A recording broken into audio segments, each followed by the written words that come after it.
안녕하세요 여러분, 영어의사 알렉스입니다. 이번 영상도 재미있게 보시고 저에게 큰 힘이 되는 구독 그리고 좋아요 부탁드릴게요.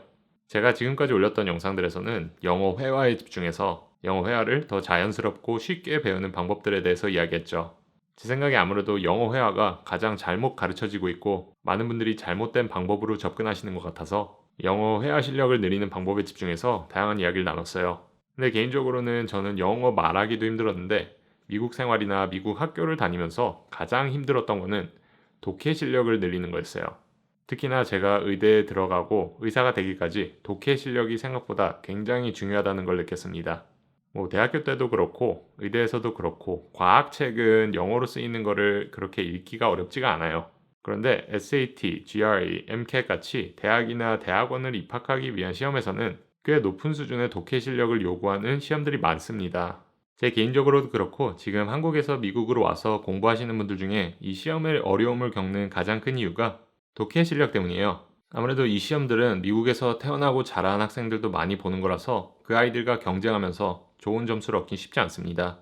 제가 이런 시험 대비를 위해서 정말 다양한 방법으로 독해 실력을 늘리기 위해 노력했었는데 그 방법에 대해서 그리고 가장 효과적이었던 방법에 대해서 공유해 볼게요. 저는 평소에 책을 많이 읽는 사람도 아니고 이과적인 머리를 가지고 있다고 생각해서 제가 시도한 방법들이 여러분들에게도 도움이 되실 거라고 생각해요. 이게 제 개인적으로 독해가 힘들었던 이유가 말하기나 듣기는 영상을 보면서 그냥 재밌게 배우면 되는데 독해는 아무래도 그 독해를 자체를 하면서 그러니까 글을 읽으면서 배워야 되니까 아무래도 재미가 없어서 집중하기 힘들었습니다. 그런데 이렇게 집중하기 힘든 것보다 더 큰 문제는 지금 본인이 소화할 수 있는 수준보다 너무 높은 수준의 지문을 읽는 거예요. 본인의 수준에 맞지 않게 너무 어려운 책을 읽으면 당연히 집중하기가 더 힘들죠. 그래서 독해 실력을 늘리기 위한 첫 번째 과정은 본인 실력에 맞고 그리고 본인이 흥미로워하는 주제를 가진 읽을 거리를 찾는 거예요.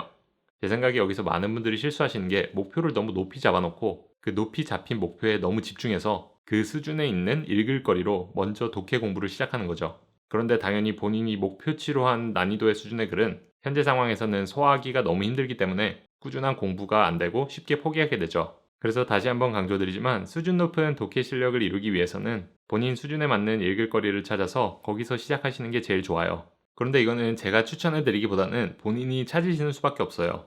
뭐냐면 예를 들어서 본인이 경제 쪽에 전혀 관심이 없는데 The Economist라는 잡지를 제가 추천드리면은 그거를 읽다가 너무 지루해서 그만두게 되겠죠.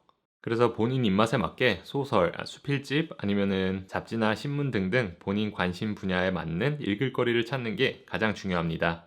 그리고 이게 가장 중요한 첫 번째 과정이죠.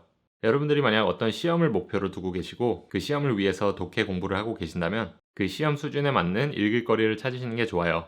예를 들면 저는 MCAT을 준비할 때 과학 쪽 지문은 어렵지 않게 읽었는데 철학같이 과학 쪽이 아닌 쪽의 지문은 정말 이해하기가 힘든 부분이 많았습니다. 해석이 매끄럽게 되지 않는 부분들도 많고 모르는 단어도 많았습니다. 이게 아무래도 단어나 문장 구조가 평소에 읽는 글귀들과 달라서 힘들었던 것 같아요. 그 시험에 나오는 지문들은 그 당시 제 기준으로는 수준이 굉장히 높은 지문들이었어요. 그래서 그 지문들을 읽는 연습을 하기 위해서 철학 논문같이 제가 평소에는 접하기 힘들지만 시험 지문들과 비슷한 수준의 글은 많이 읽었습니다. 그런데 제가 아까 본인 실력보다 너무 수준 높은 글로 독해 공부를 시작하면은 그게 별로 좋지 않다고 말씀드렸죠. 그런데 이게 시험 공부 대비를 할 때는 어쩔 수 없어요. 그게 본인 실력보다 너무 높은 수준의 글이라도 그 수준에 맞춰서 그러니까 그 시험에 나올 지문 수준에 맞춰서 공부하는 게 시험 대비로는 가장 좋습니다. 그런데 만약 준비할 시간이 어느 정도 있다. 그러면은 본인 수준에 맞는 실력부터 차근차근 올라가는 게 가장 좋죠. 두 번째는 이렇게 어려운 지문을 읽을 때 본인 실력을 차근차근 발달시켜 나갈 수 있는 방법에 대해서 이야기해 볼게요. 독해에서 아무래도 가장 중요한 부분은 단어예요. 그런데 한 분야에서 글쓰기에서 사용되는 단어는 생각보다 그렇게 많거나 다양하지 않아요. 그래서 독해 실력 향상을 위한 읽기 연습을 할 때는 처음에는 모르는 단어도 많고 외울 단어도 많겠지만 모르는 단어가 나왔을 때 차근차근 단어를 하나씩 공부하면서 나아가세요. 그 단어를 공부하기 가장 좋은 방법 중에 하나는 이 본인이 몰랐던 단어들을 종합해서 본인만의 단어장을 만들어 나가는 거예요. 지문을 읽다가 문장 내에서 본인이 알고 있는 단어들을 통해서 그 모르는 단어의 뜻을 유추하기가 힘들다면 본인만의 단어장에 그 단어를 적고 그리고 그 단어가 포함되어 있는 문장을 적어 놓고 단어의 뜻과 문장의 뜻을 곱씹어서 소화하세요. 이게 본인 생각에 다른 글귀에서는 보기 힘든 명사인 것 같다 하면은 그냥 단어와 뜻만 써놓고 그 문장을 이해하고 넘어가면 되지만, 동사 아니면 형용사 같이 조금 더 쓰임이 많은 단어라면 단어와 문장을 함께 정리해 놓는 게 그 단어를 완벽하게 이해하고, 그리고 그 단어가 다음에 나왔을 때 그 문장을 이해하는 데도 더 도움이 됩니다. 그리고 이렇게 독해 실력 향상을 위해 지문을 읽을 때 단어를 하나하나 집중해서 공부하는 이유는 한 문장에서 의미 없이 들어가 있는 단어는 없기 때문입니다. 그래서 처음에는 시간이 많이 걸려도 문장 내에 있는 단어 하나하나를 곱씹으면서 독해하는 연습을 해야 실력이 늘고 나중에는 더 난이도가 높은 글들을 이해하기 쉽습니다. 꼭 기억하세요. 모든 공부가 그렇듯이 독해 공부도 기초가 잘 쌓여 있어야 더 높이 올라갈 수 있습니다. 급한 마음에 날림으로 단어를 외우고 날림으로 독해라고 단순히 많은 시간과 많은 양을 읽는 데 집중하지 마세요. 실력을 늘리기 위해서는 생각보다 엄청나게 많은 양의 공부가 필요하진 않습니다. 적은 양과 시간을 투자해서 공부하더라도 본인이 배운 것들을 정말 소화해서 내 것으로 만드는 것에 집중해야 돼요. 단어의 수준이 그렇게 높지 않고 문장의 구조가 그렇게 복잡한 문장 구조가 아니라면 쉽게 독해가 가능합니다. 이런 쉬운 글들을 독해할 때는 하나하나 곱씹어서 공부하지 않아도 어느 정도 이해는 할 수 있어요. 하지만 문장 구조가 복잡해지고 단어 수준이 올라가면은 큰 문제에 봉착하죠. 수준이 낮은 지문을 공부했을 때 그냥 주먹구구식으로 해석을 했다면은 수준 높은 문장을 맞이했을 때 이거를 해석을 할 수가 없습니다.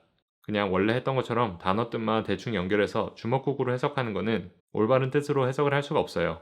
그래서 처음에는 난이도가 높지 않는 글들로 공부하신다고 하더라도 문장 내의 단어를 하나하나 곱씹어가면서 왜 그 단어가 사용됐는지, 왜 문장이 이런 식으로 해석이 되는지, 왜 이 단어가 그 단어와 함께 쓰였는지 항상 생각하면서 독해 연습을 하세요.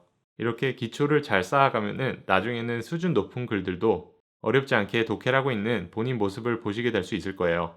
이번 영상에서는 영어 회화가 아니라 여러분들이 차근차근 독해 실력을 늘려갈 수 있는 방법에 대해서 이야기해봤습니다. 질문 있으시면 언제든지 댓글에 남겨주시고요. 도움이 되셨길 바라요. 감사합니다.